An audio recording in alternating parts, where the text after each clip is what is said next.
COVID is a great example of how our educational system is going to affect us in the long term, regardless if you're in Fox Chapel or not. What's going on downstream is affecting upstream. Welcome to the Among Neighbors podcast, a joint project with Point Park University's Center for Media Innovation and YWCA Greater Pittsburgh. Hello and welcome to Among Neighbors, a podcast about race, power, and privilege. I'm Andy Conte, Director of the Center for Media Innovation at Point Park University in downtown Pittsburgh. And today we're talking about an issue that affects so many of us across the region. It's education and how the coronavirus pandemic has really exposed the inequities in this process. I'm joined by my co-host, Barbara. Hi, this is Barbara Johnson. I am the Director of Race and Gender Equity at YWCA Greater Pittsburgh, and I'm very excited to be here today to be talking about the intersection of racism and the educational school system here in Pittsburgh. When this topic has special resonance for you, right? When we brought it up, this is something you wanted to talk about from the beginning. Why was that? Yeah, I think that the people seem to think that there's all of a sudden all these new inequities that are rising up when in fact most of these inequities around race existed before COVID-19. And especially when we think about all of the intersections that a person who has children has to deal with in terms of being at home with their children and working, how many children are at home, what are the age ranges of the children in terms of what level of schooling they need. Do they have access to food? If they're not working, if they are working, who's educating their kids? And then just even as a parent, there's an assumption made that parents can do what teachers get trained for 4 to 8 years to do. And so parents are not natural educators of the academic subjects that come in a school system. So I think that the layers of that and then access to technology is another piece. And maybe you have technology, but then you don't have Wi-Fi. So I think that the layers around all of that parents are experiencing, that also Amber spoke very well about in her piece, were there. So they were already there. And so now more people are noticing them. Yeah, I think this is a great point, and I'm eager to talk about the technology piece in particular. I just heard a story today about Pittsburgh Public Schools and how they've given out technology to all of the 1,000 students, I think it was, but then they were afraid to deploy all of the technology because the cameras show people in their homes, and so there are all these hurdles and questions that have to be addressed. We've done very quickly this spring, but we're going to have to do in much more detail as we think about education as we head into the fall of 2020. We're joined today by two experts on this issue. And, Barbara, you always talk about how people are experts on their own perspective. And I can't think of a better example of this than Amber Thompson, who just wrote in Publicsource a first-person story about what it's like to be a mother of a child with special needs and trying to navigate this whole process. So, Amber, welcome to Among Neighbors. Thanks, Andy. Thanks, Barbara. Great to have you. Yeah, we're excited to hear more about your story. But before we get to that, I wanted to introduce our other guest, and that is Dr. Lori Delale-O'Connor, Assistant Professor of Education at the University of Pittsburgh's Center for Urban Education. And Lori, I'm pretty sure I butchered your last name there too. Can you? That's totally okay, Andy. It's Delale-O'Connor. But Delale-O'Connor. You were really close. So close, yeah, but close isn't good enough. So I'm glad you clarified that. And your research focuses particularly on this issue that we're talking about today, this whole issue of fostering equity and justice among young people in urbanized education systems. So eager to get your perspective as well. But let's start out with Amber. Amber, can you talk a little bit about your first-person story and what you were trying to get across to people? Yeah, sure. So there was another first-person essay that was written about this being apocalypse for PPS, and the person acknowledged the inequities in the system and asked that we give grace and patience to the district. And why I felt compelled to write was because I am a Black parent. I was a single parent. I am no longer, but I have multiple resources, and I'm struggling to provide for my own daughter with special needs. And to give more background of me, I do have a master's degree in organization development. So I facilitate and train people about how to engage and learn about people as a profession. And I'm struggling. And I've co-created data management tools with my daughter's IEP team, and I'm struggling. And when people think about disabilities and special education, they only think about a teacher and maybe like the arts teacher, music teacher, but it literally is a team of maybe 10 to 15 people who all have master's degrees or PhDs, and they have to get continual education during the school year, not 3 years from now, not 2 years from now. They're constantly traveling to train. And whenever you have those type of educative people working with you, you try to retain as much information in these meetings, but it's nearly impossible. And then when the district doesn't even give you the tools to attempt it, you're just left with nothing at this point. And that's kind of like where I was coming from in writing about this. Was I felt like a lot of people who have these issues, their voices aren't being heard, and the people who have the resources, their voices are being heard. Barbara, what do you think about that? And what do you think about Amber's essay? I think that you really nailed it for sure, Amber, especially related to the ability to have the resources and still not be able to do what you're being tasked to do. I mean, I have a couple of younger friends who have children at home, and one of them just said to me, today I just decided that like they're both of them are going to win. I just can't, like, I'm going to work. They can run around, they can break things, they can do whatever they want in the house. Cause it's so stressful to be working at home and trying to teach two children at different age groups. Even when you have the professional capacity to do the same kind of thing at work, it doesn't mean that you can do it all in one room, with multiple people moving around that are, have different needs. And you're also, you're the chef, you're the caregiver, you're everything. So in addition to the job you have and trying to teach, you have everything else that goes along with being parent. And as a parent, I totally understand that. So yeah, I think I really appreciate the fact that you added that you have the experience to do that kind of work. And even with that, it's a struggle. And so that pretty much puts the layer on all the other people who are struggling, who may not have the capacity for understanding the educational system like you do. Thank you, Barbara. Mm-hmm. Yeah, Lori, well, let's bring you in, Lori. I mean, are you surprised by anything you saw in Amber's essay, or, the feelings that she's articulating about the inequities she's experiencing in the education system? No, I was not surprised at all. And I was, I mentioned whenever we first got on to Amber that I was excited to read her piece, and excited by how deliberately she named race, right? That was not just, and in addition, this matters, that was very much centered, right? And nothing, I think, surprised me, because it's what we've been hearing, certainly since everything has been going on with the pandemic. But it's, my own research is really focused. I mean, I'm a mother as well, but is really focused on caregivers, right? Mm-hmm. And it's what we've been hearing prior to this, right? It's when I'm teaching, the students that I have the privilege of working with at Pitt, it's what we teach them. I mean, it's part of what our school system, not education, right? And I want to keep those distinct, right? Because we educate our kids. I educate my children at home, but school systems do a different thing, right?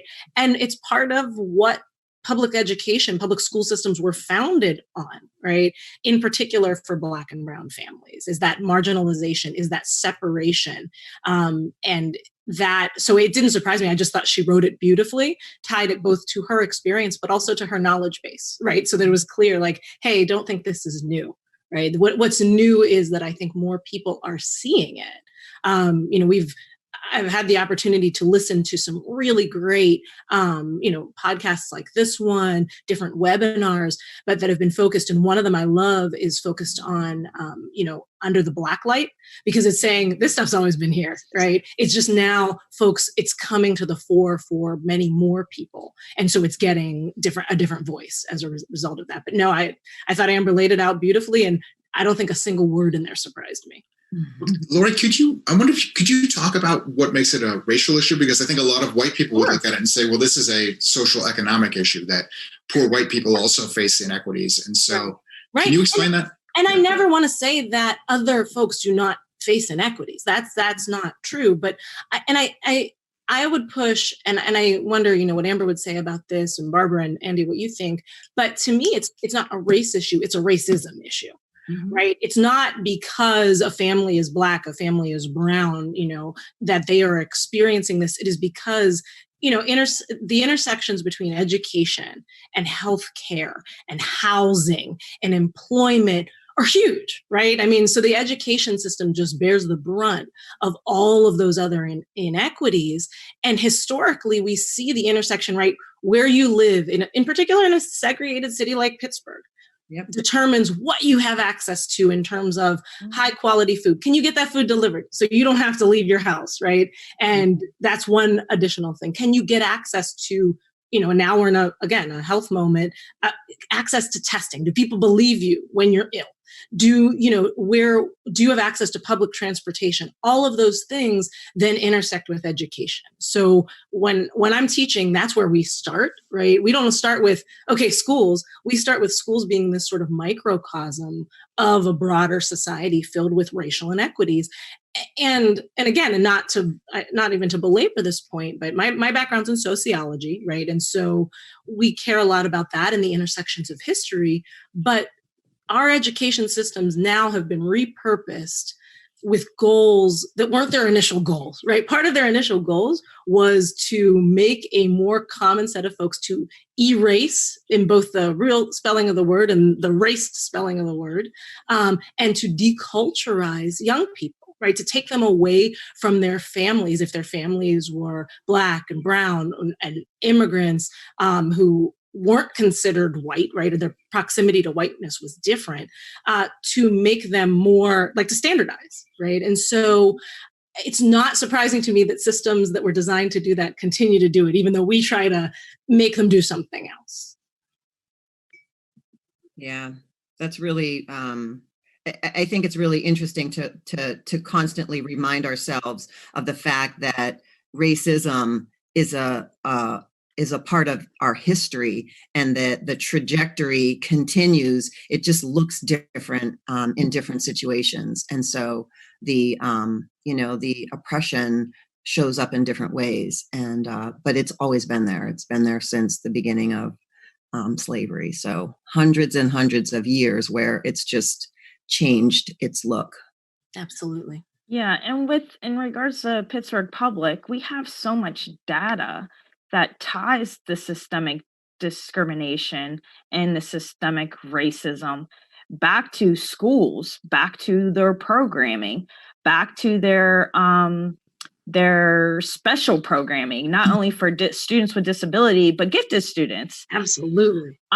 So we need to really sit down and understand how each of these systems function, from the school board out to the community and the decisions they're making that are affecting our neighborhoods. We need to understand our administration and, how their hierarchical top-down process probably does not allow these schools to function for their neighborhoods, not just for PPS, but specifically for their neighborhoods.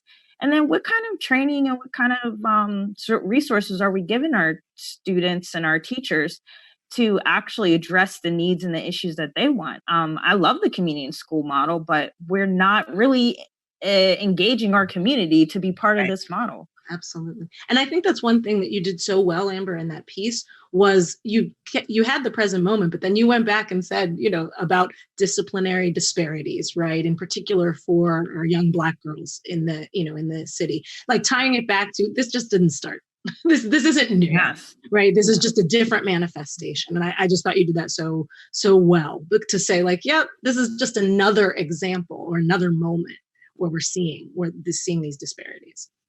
Yeah, thank you. I'm curious, are there models out there that are doing it well? Like I was really, when I read your article, Amber, it just was, and I have been hearing this from people, but it was mind-boggling to me. My kids are older, but that the entire Pittsburgh public school system could just be so off. Like it's just, and my boss has kids in the public school system. Some of my colleagues have kids in the public school system. Hands down, they're all saying the same thing. Like they just disappeared into cyberspace and nobody knows anything. And I was like, wow. So I'm just curious, like, are you aware of any school systems or cities or anybody who's doing it right and getting it right? I think Lori brought up a good point that she educates her children at home. There are a lot of Black-led homeschooling movements, unschooling and unlearning, where they're decolonizing the education system and just really pointing out the pieces of those structures, or just in general, what we need to be successful as people versus just colonizing or standardizing our thoughts and just creating robots to check in and check out at work. That's, and I think another type of schooling system that is also working for children, just Black-led schools, where they're founded by Black leaders, they're managed by Black leaders, their teachers are Black or people of color, and a lot of schools where they focus on ingraining the community with the education are very successful. I think LeBron James School is year 1 now. All of those children are successful. There's a school in Ohio. There's a whole huge community school just a couple hours from here, a whole system where they took millions of dollars and built a school structure just for community schools, and being able to have the doctors at the school, being able to have the community and social services in the school. So it was designed for this, just in Ohio. Are there any in Pittsburgh? I thought we had one in Highland Park. In Highland, a community school in Highland Park? It's a Black-led school. Yes. Still there? It is. It's not in Highland Park anymore. I believe it moved to Larmer or Lincoln. Oh, okay. They've moved to a different building, but that is a great school too, because they don't have a suspension policy. They do try to retain children. Some private schools have a hard time retaining children with behaviors and disabilities. In your article, which is interesting, right? Yeah. So choices. Yeah, so I feel like that school is a good example of being able to still take children who have quote unquote behavior issues in the general education in the public schools, but there's still limitations to that program too. So there are people doing it, and there's large school districts doing it, just none in our inner cities in Pennsylvania. Yeah. One of the things, though, that I heard Amber say, if it's okay that I build on that, was you said that are working for children and families, as opposed to a lot of and you brought this up too, I think at the end of your piece, as opposed to the metrics that are usually used for school success, right? So testing, and, you mentioned this idea of the sort of colonized model of education, right? And so I wouldn't say it's, a good thing, right? Because of all the reasons you talked about, like, parents are at home. Many parents actually can't be at home. They're essential workers. There's this challenge. But for many students, particularly Black and Brown students, not being in a space, in a classroom where they're not learning about themselves, their community is not valued, their family is not integrated, like, that shift away can be a good thing, right? Can be a very positive thing for the folks who are able to engage that. It's just that even thinking about engaging that, right? It's, I think the points Barbara made at the beginning, and that you also made, Amber, about teachers being trained and developing curricula and all of that stuff. And that's really hard, right? I was a high school teacher before I did anything else. And, even having that background, my 2 kids at home, I'm like, I can't develop a curriculum and for two different, for a seventh grader and a first grader, and also, right, continue with my own job and also try to feed you all. And also, right. So it's all of that as well. Right. Yeah. But Yes. it is, I think that the points that you make, even for districts that we're already struggling, right? And financially and in other places, it's also how are they engaging their families and their communities, right? Like, so if you're now expecting me to take on the role as teacher, I'd like some respect in the materials that you're sending. I'd like some flexibility, right? What needs to be turned in? What can be valued, right? So we're doing a lot of storytelling in our house. That's important. I know that's important. And so how do you count? How does that quote unquote count? Right. And how do you act? We often hear parents as partners or caregivers as partners. How do you treat me like a partner? Not just tell me what works for you, school or school district. And I think to that point, we're seeing also a lot of community organizations filling those gaps, right? Coming up with curricula, and very much in Pittsburgh, right? Or feeding families or doing that. And again, it's, hey, why don't we do a better job of incorporating them into schooling regularly, not just when we quote unquote need them. Right. So that to me, I think these are organizations, whether they're churches, whether they're, community outreach centers, those things that families already attend and trust. And the kids kind of want to go to. Again, we have that other issue that lots of kids don't even want to go to school. So, and so that's where I'm seeing, I think, maybe some exciting possibilities, right? That is, how do we connect? And as we're all moving into summer and thinking about, oh no, like what, there's no camp, right? And so what are these online opportunities? Again, because or distanced opportunities, or even just materials, right, that are coming out from, again, organizations, from artists, from folks who are thinking about education, but maybe not thinking about, we don't have testing this year. I, for one, am pretty happy about that. And so how can we take advantage of that moment, or how can we support families and educators in taking advantage of that moment? Could you, I wonder for both you, Lori, and Amber, because one of the things we try to do on the show is have that broader conversation too, to say, how does this affect the entire region? And I think it's easy for a lot of white people to say, well, I feel terrible about this, and I feel awful that this is happening in my broader community, but I live in particular outside of the city of Pittsburgh, and it's easy for people to say, well, I live in a community that's almost all white, and this doesn't really affect me.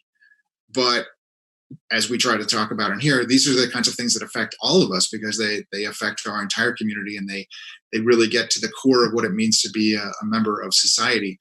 And so could you talk about that from a perspective of what it means to white families who may not see this inequity, or who didn't see it before, but maybe are noticing it now if they saw Amber's column?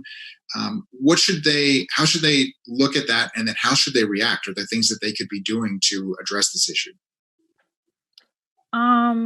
It's a very interesting question, Andy, because I try not to talk over people when I engage in this conversation, because the only language I have to talk about this is in regards to systems, and that is how we're all connected. And COVID is a great example of how we can all be affected by one decision that's not in our neighborhood. And when we talk about flattening the curve, why Black folks and brown people and Indigenous people are being highly more affected is because their accessibility to resources to be able to not be exposed to the virus. But because we are exposed to the virus, we still have to engage in be essential workers in our community, where white folks think they're not being affected.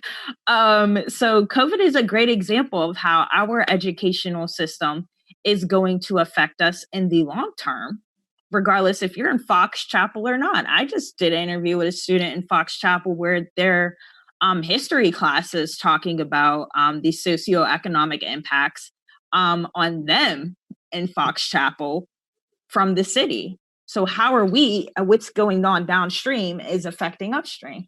So the only way I can answer that is understanding the oppressive systems that affect all of us, regardless if you're in that system or not,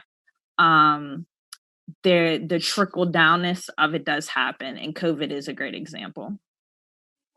And I would add to that, Amber, it eventually, because I used to get this question a lot when I worked in higher education, eventually those people who are leaving grade schools and high schools have to leave their bubble community and go somewhere. And so they may end up in a college, and they may have a Black or brown roommate that they're not used to. And so if you've never given your child that opportunity, how are they prepared to navigate a college system where they're around people who don't look like their bubble community? And then if that's what you want for your young person to go to college, then the next level is to go work somewhere. And you can't create a bubble environment in your workplace either. So I think that also is another layer for everybody to think about how interconnected they are. Yeah. And not talk about it in the sense of fear too, because Right. white folks will not be the majority moving soon. So let's figure out to have this conversation where it's a positive to understand other people. Mm-hmm. Yep.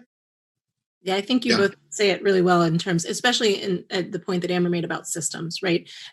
I don't think that we have had a moment where you can see this connection so starkly, right? I mean, it is just because we're seeing, again, Black, brown, Indigenous folks being way more highly impacted, but it's not, I mean, even from things to who are your essential workers, who is in your space that you are now going to, you're not even friends. You are going to the grocery store. Yeah. You are, all of those things. And it is very much you can't stop that from happening, or you can't insulate yourself from it happening to you. And so that education, I'd like to say from the onset, ideally people would care about this regardless, but now it's impacting your daily life. It's impacting, you can't go on vacation now. Like there are all these different things, you can go anywhere. And so those elements, right, if we are not supporting each other, if we're not working to understand and dismantle, those systems, then that ultimately now is coming back to you wherever you are in the system, right? You can't, exactly. And I think that becomes a huge part of it. I also see, again, from maybe an idealist perspective, there are all of these amazing opportunities, again, your home, to engage with artists online, to engage with educators online, to engage with where they're talking about this in ways that is accessible, no matter what already, right? It is accessible to young kids and say, hey, let's check this out. This isn't something that we have maybe familiarity with, or this is something I want to know more about. Or, from our perspective, my kids have a whole new social studies curriculum. I mentioned I taught high school social studies. And so I'm like, oh no, I know what you're reading. So they're reading, my oldest read Stamped, right? Ibram Kendi's text with Jason Reynolds. And again, there are these, hey, can we see this as an opportunity to not just educate the way we had been, but to say, what are these spaces? And then maybe come fall or whenever young people are back, who knows, right? This might be a text to suggest, right, to your local school board, to your book club, to the educators you work with. Lori, I'd like to ask, sorry, Conte, I just want to get this out. I'd like to ask if there's any way that we can even advocate as parents or in a community to say no more testing. Because if we can get rid of it right now, it wasn't necessary. It wasn't, it wasn't needed, but you proved your point. And I think that's a huge, and I think this is the other part where we're seeing, and again, you mentioned the specifically race-connected, disparities. But I think so many families are seeing, education is literally now in our living room, right? Formalized education, or our kitchen, or wherever. And I think lots of families are seeing how it's not working, for their kids. And again, for various reasons. And it's now front and center. And so I think we already knew that testing challenged a lot of young people. And even the kids who were doing well with it, it's really, in a lot of ways, sort of dominating their learning, right? I know lots of teachers who don't like having to teach the way they have to teach connected to the test, even in school districts that are faring very well on those tests, right? They'd rather be doing something else, right? And I think that to me, it becomes, how do we think about advocating, not just as parents or caregivers or communities, but also as like getting educators more on that side, right? And how does that matter? And I also think, again, the more we're online or even in these hybrid models, you're not going to be able to test. I mean, we're seeing, and I think we need to be lifting up the failure of, things like, again, these are among the most privileged, like AP tests went online. And I know some folks were like, oh, it went smoothly. And others who were like, that was a mess. I do not want my children doing that. And so then we start to see, well, hang on, if you, with your fast Wi-Fi and access to, all the AP classes that exist, are struggling with this, what does that mean for young kids who, have been engaging on their phones rather than their own dedicated laptop in a quiet space, like all of those things. And so I think in education, when we think of critical race theory, we think of interest convergence. And I think that's what we're seeing right here, right? It's an interest convergence. The things happen when it's not just Black, Brown, Indigenous folks, but when there's an interest for white, in particular, middle and upper class parents, right? So we're seeing that interest convergence. I think we've seen it before, right? Like I know New York State has experienced that opt-out movement in a lot bigger way than we have. And you're seeing folks that are, again, that interest convergence. Why don't you want your child doing those tests? And so to me, it's how do we push the momentum of that interest convergence? I think it's a great point. I hate to cut off the conversation. We need to put a cap on it somewhere. And I think that whole idea of interest convergence is a great idea. And we might even, Barbara, we might want to rethink the name of our show. I think that's a good name, interest convergence. I like that too. Oh, wow. That really says it. So thanks to both of our guests for joining us today. Amber Thompson wrote a first-person essay for Publicsource about her experience as a mother of a child with special needs and navigating the public school system. So thank you, Amber, for being here today. Thank you, Andy. Thank you, Barbara.